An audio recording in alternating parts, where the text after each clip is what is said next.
Hi, welcome back to me yapping about my spreadsheet. This is part of a series where I talk about hard rooms that I've solved in Celeste 100% using specific variants, though you don't really need context from other videos if you just want to see cool Celeste gameplay. The variant we're covering today is 100x gravity, and I can assure you, this one is very, very interesting. And I said that the next time I would explain what was with this huge jump. That's because this tech is going to be extremely relevant to this video. This is called a multi-boost. Every time you jump off a moving block, the horizontal speed of the block is added to your own. This means if you climb jump several times in a row, the speed from the jump is added every time. You can also do this on the front side of a block. You can only jump so many times on the front side before you're moving faster than the block itself.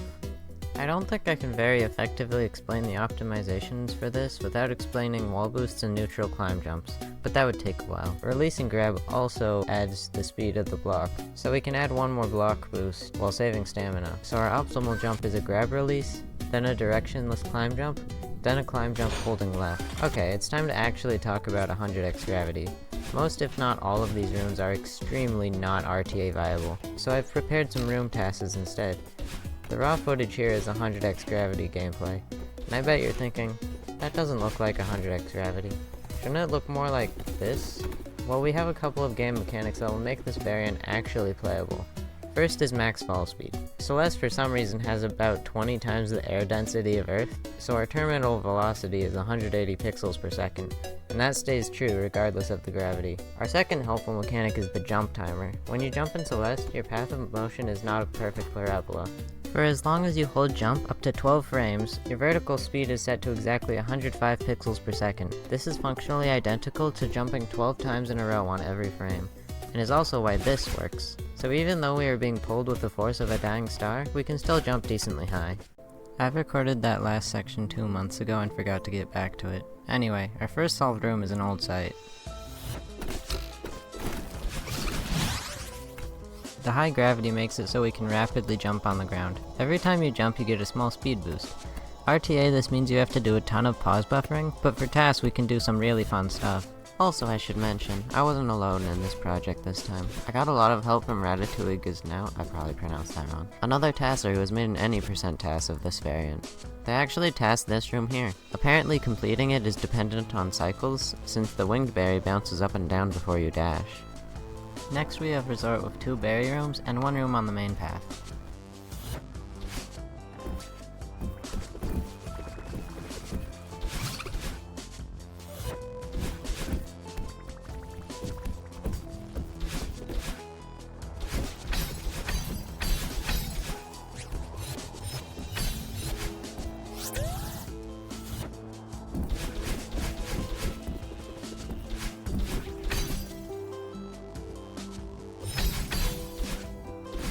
So I sorta totally messed up my notes on this one. C-02 berry was marked as being skipped, but that room doesn't even have a berry, so instead I just tasked all 3 rooms with their berries, and all of them ended up being possible.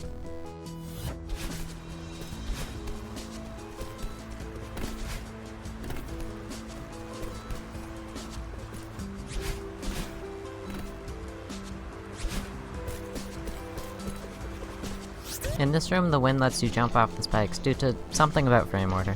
The wind also pushes you just enough that neutrals will gain height.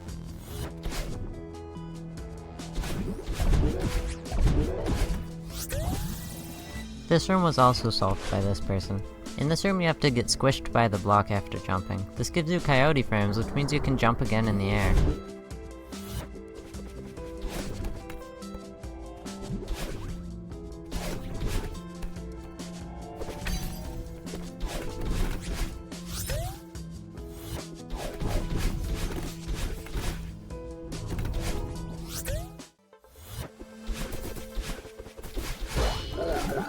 The issue here was just getting to the heart room, but the heart room itself is trivial.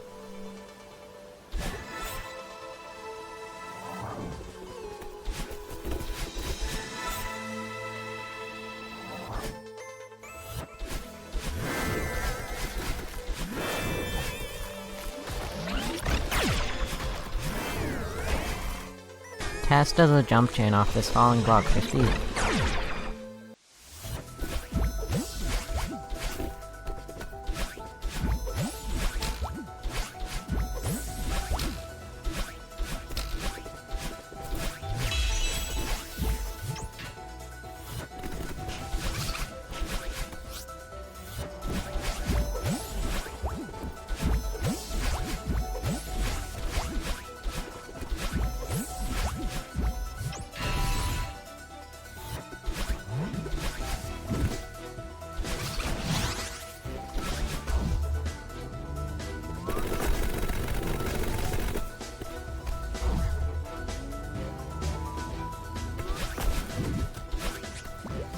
When a moving block respawns, its hitbox appears during the start of its animation, but the spikes only appear at the end, giving you a short time where you can jump off it to refill your dash.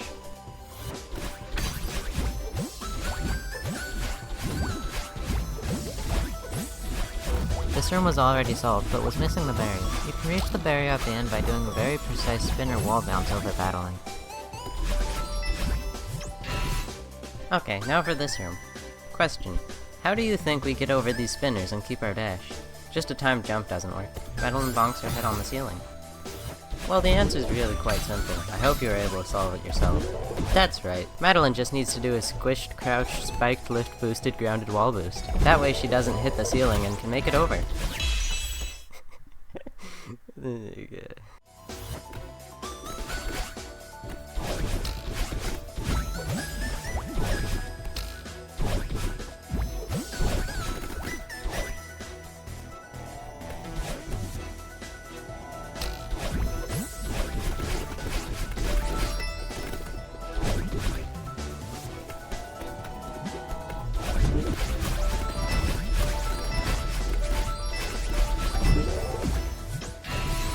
I don't know if you caught that, but this room is way harder than it looks. Down here by this string, making it across this gap just so happens to require 2 frame perfect dashes, and has a leniency of 0.008 pixels.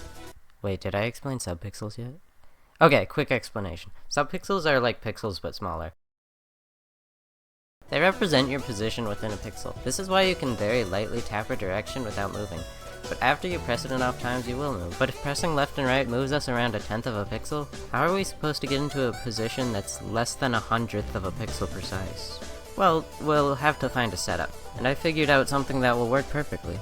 When you're in mid-air, starting with 0 speed and accelerating to full speed, you move ever so slightly more than 6.5 pixels. Then every frame after that at full speed, you move 1.5 pixels, which means our position will remain right at 0.0000 something from the edge of a pixel. So to get our perfect position in this room, we'll need to run into this wall, which resets our subpixels to 0.5, then dash up twice without moving left or right. Then we hold left, giving us our position before grabbing the wall. Well, I hope I don't have to explain subpixel manipulation for the rest of this video. This room here makes use of a new tech we'll be using, called half stamina climbs. Neutrals don't reach the wall fast enough to gain height, so we have to use a different method of climbing to save on stamina. I hope you know what wall boosts are. In short, if you climb jump then move away from the wall, it gives the speed of a wall jump and gives you your stamina back. But wall boosts can't scale the wall on their own. Instead you do a climb jump, then press left for 1 frame to refund your stamina. Then do a climb jump again. The second climb jump doesn't make it to the wall in time to do another wall boost, which is why it's called a half stamina climb, since you can only save half of your climb jumps. That's the last room I solved in Summit, and there are no rooms in Core, so we're moving on to the B-sides. Oh no. 1B makes the last few chapters look easy, although I did manage to solve all the rooms in the chapter. This first room uses a squish refill. When you get squished at the bottom of a moving block, it acts like you're on the ground, and you can use it to refill your dash and get some coyote frames. Multi-boosts have started to show up again. We can use one here to get over the spikes, and then do a spike jump to lose our speed so we don't run into the spikes on the right. We've got a few rooms in a row, and they all have a lot of fun tech, but I'll play the tests and then run through everything that happens.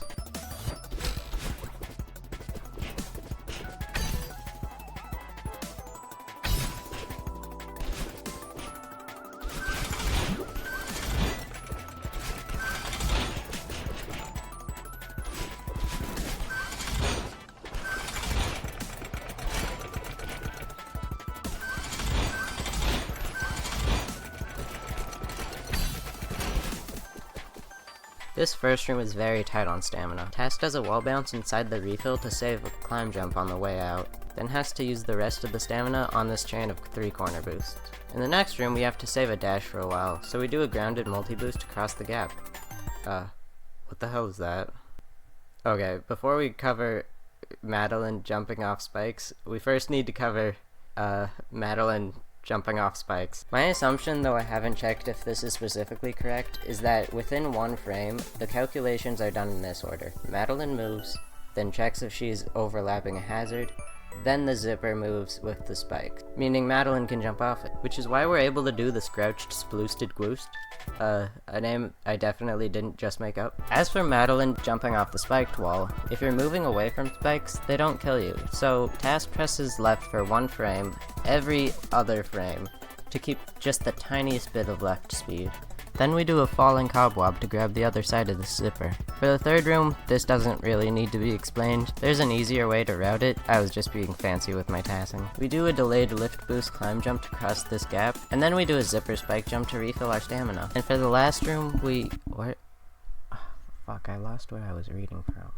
And for the last room, we do a similar thing to what we did in Summit, but instead of doing it for a crouch jump, we do it to get Coyote frames so we can do a lift boosted demo hyper. And now for the last room of 1B, where we combine some of the silliest tech we just learned. At the top of this room, we can do spiked grounded multi-boots on top of the zip movers, which is unholy levels of not RTA viable. And now for 2B, where we can solve these first 2 rooms by doing spaced double dream jumps to get slightly more distance.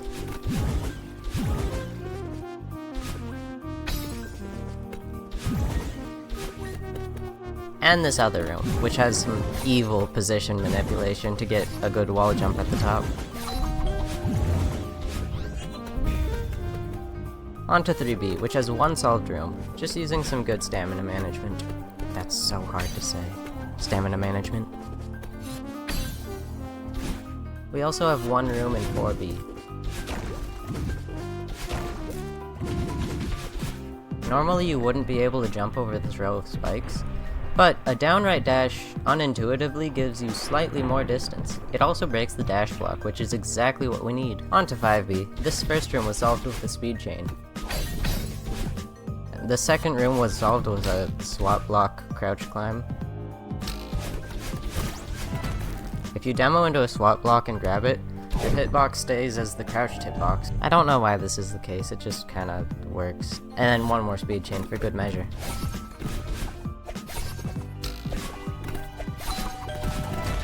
"6B. Can you guess what we need to do for this room? If you guessed a speed chain, you're correct. Then we have 2 rooms with a handful of multi-boosts, and some good movement at the end of the third room.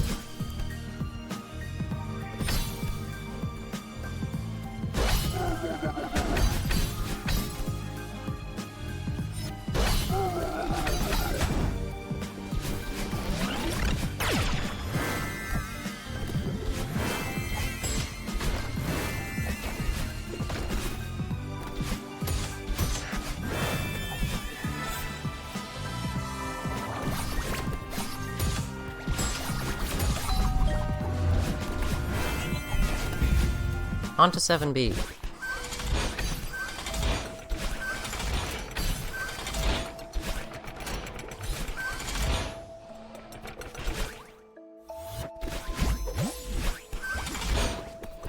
This room uses another squish refill. I love squish refills.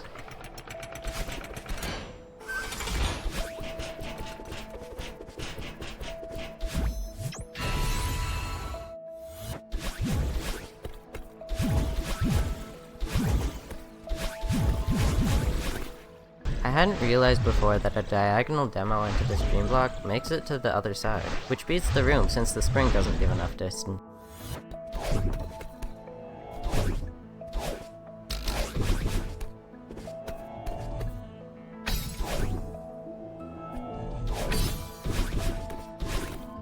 And of course on flag 11 we have another speed chain.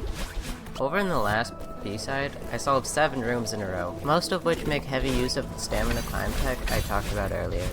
A while back, I actually discovered a way to climb the wall infinitely with this variant, but it didn't solve any new rooms because the stamina tech I've been using was already enough, but I'll tell you how it works while these rooms run. Even though a neutral jump loses height, if you do a wall boost and then a neutral, that sequence uses no stamina, and combine those two just gain a small bit of height.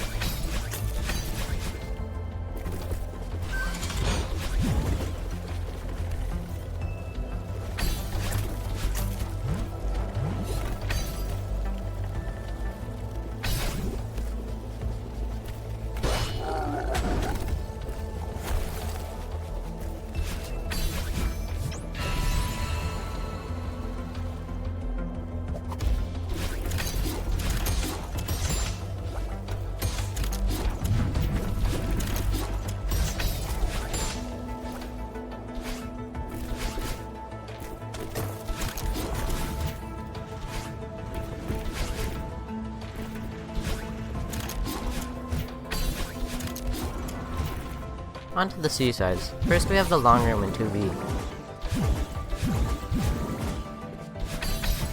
Mainly was solved using a crouch grab at the end, which you can do if you demo into a dream block. Then the second room of 4C, which, speaks for itself.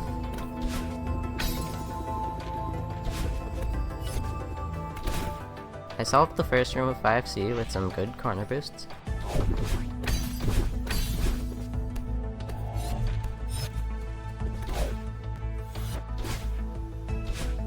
And the second room of 6C, where we have to use this feather to get a dash. And when the feather respawns, we updash to get slightly more distance. At the end we can just press up, which always gives you a boost even if you're moving downward. And lastly we have 8C final room. I tried to do a speed chain at the start, but you just can't build enough speed to do it the way vanilla task does it. This part with the red spinner pillars, there's no way to reach the core block without a dash. See this, Kevin? We can actually hit it to the left since it bounces you backwards before the spikes check for collision. Then, this is very important, we get this falling block to fall exactly 4 pixels into Kevin, which corner corrects the Kevin downward, which is just enough to let it corner correct under this other tile, and we can bring the Kevin over to the spinner pillar section. Afterwards it's just a speed chain.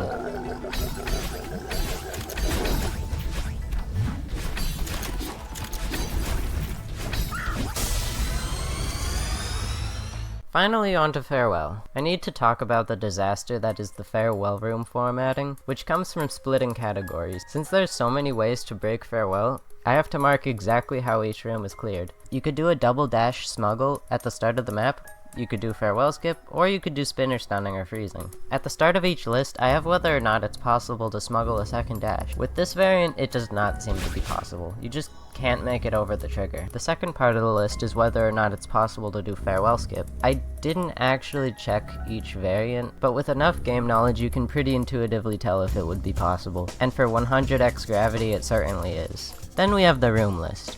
Red means it's skipped, so it's impossible. Blue means it uses stunning or freezing, which we aren't covering, so you don't need to worry about that. Purple means it can be solved by using either double dash or stunning and freezing. Dark blue means it requires both double dash and freezing. And finally pink, which means it specifically requires double dash. The colored exclamation point means that I had to use one of the conditions I just mentioned to solve it. For example, this light blue one being moved to purple, which means it originally required freezing, but now it can be solved with just the use of double dash. Even though double dash smuggle isn't possible here, I still mark all the rooms that can be solved with it, since there's a potential that the smuggle could be solved in the future. With that out of the way, we can start the rooms, with A-02 to B-01 being solved with some very difficult to route speed chains.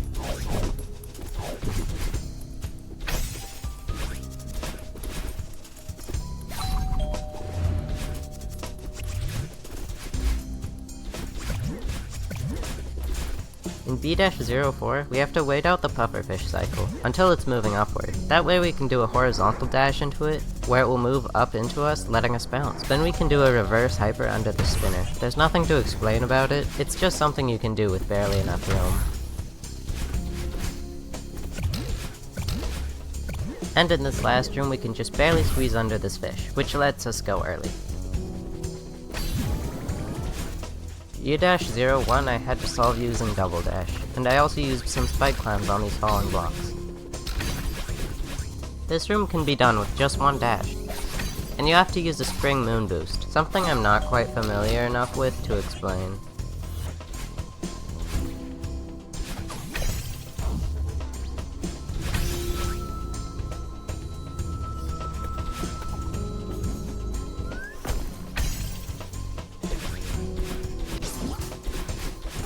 This room also requires double dash. I mentioned in the previous video, but if spinners are off camera, they get unloaded, so you can scroll with the binoculars to unload them. Here we just have 3 awful speed chains off of these tiny crumble blocks.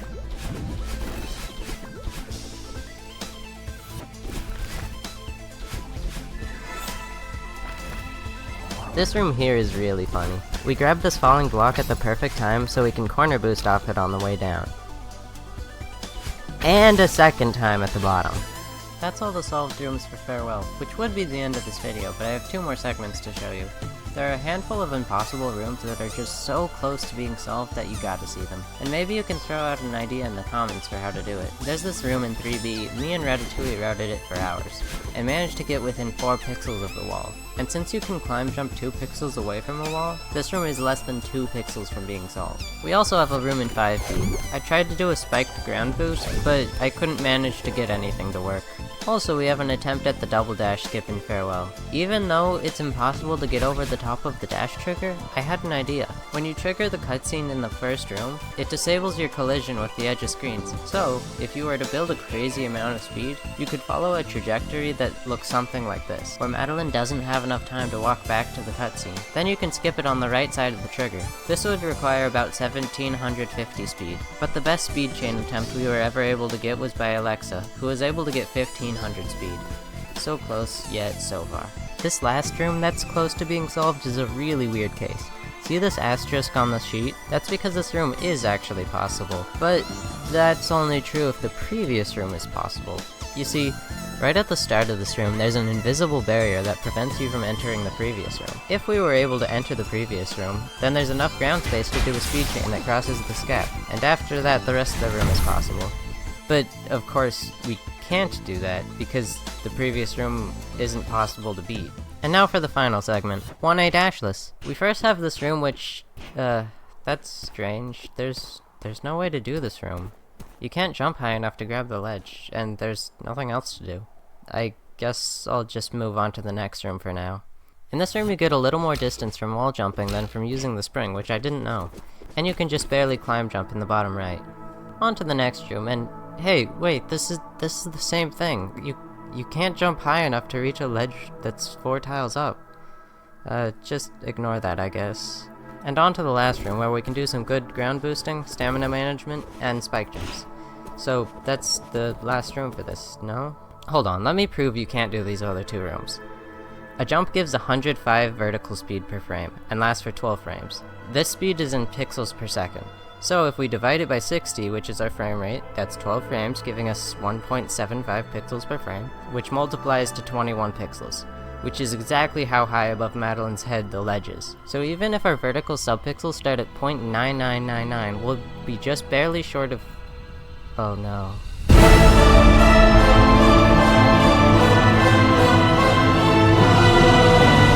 Celeste's movement is ever so slightly off on a scale that you can't see, but it's always more than it should be, and never less. We can use this to our advantage here. However, we need a setup to be able to get 0.99999 subpixels. Luckily I have the perfect setup for this. A full height jump followed by a 2-frame jump, which will land us right at the top of the pixel. Oh, okay, I have to explain why this didn't work. You always move more than intended, but it's also proportional to how much you moved in the first place. Let me use 2 positions to make it more understandable. We have the large scale positions, which is our regular movement, and the small scale, which is a super tiny fraction of that movement caused by rounding error. If you are above the position where you reset your subpixels on the large scale, then on the small scale it will also be above the pixel. Since we start at the center of the pixel and want to be slightly below the top of the pixel, we will need to reset our subpixels at a point that's both higher than the ground and lower than the ledge we want to reach. How on earth am I gonna route something that requires this level of precision? There's just no way I... That's right, I made a Desmos graph for this. Let me break down how this works. None of this represents your horizontal position. The x-axis is for time and frames. The y-axis is your vertical position at every possible point. In blue is the height of the ground, which is the space where you're able to jump. If you go below this, you will collide with the ground and reset your subpixels, which you don't want. To get the perfect height, you will need to be exactly aligned with the top of the blue bar. To have a higher large position, we'll start on this ledge. It's 16 pixels high. We can plug this into our starting point, and add 0.5 to account for centered subpixels. Then we need to find a cross-section that's aligned with the top of the blue bar. Then route a sequence of jumping and falling inputs. There's a point we can use right here at 29 frames, so we can now route a path. Jump for 3 frames, fall for 8, jump for 3, fall for 2, jump for 5, fall for 2.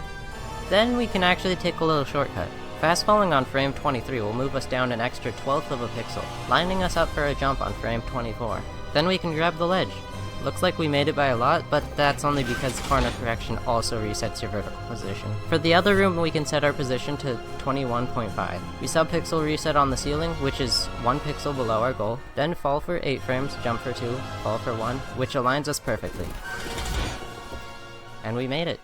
Well, that's everything to talk about for 100x gravity. I can remove 70 marked rooms off the sheet now. The next variant I'll cover in the future is 0x jump height, with 66 marked rooms. It also has ground boosting, but you can do it twice as fast since you don't need to fall. It also has, whatever this is. Anyway, that's all I got. Bye!